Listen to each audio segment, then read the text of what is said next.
students, how are you all? I hope you're all fine. Open your Spiral Jolly Phonics English reading book and the page number is 43. Short sound E. E की आज हमने short sound read करनी है. Say the words and underline the short sound of E. इसमें आपके हर words के centre में E sounds जो आएंगी उसको आपने underline करना है.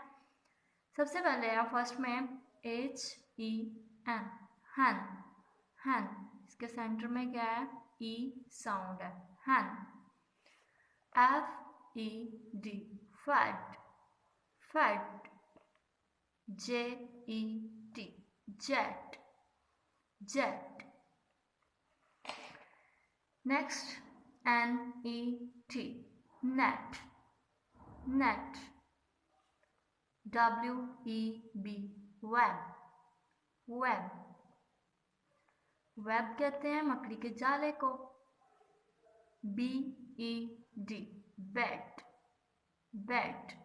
आपके रूम में भी बेड है ना सबके. Okay, come to the next. DEN den den den बोलते हैं वर्ड को. PEN pen pen. GEM jam.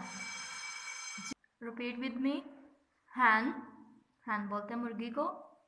Fat fat कहते हैं छोटे से बेबी को जैसे फीड करवाना उसको खाना खिलाना. Fat. Jet net web bed Dan pen jam. Jam बोलते हैं एक बहुत सी प्रीशियस स्टोन है उसको बोलते हैं gem. Thank you so much. अल्लाह हाफिज़.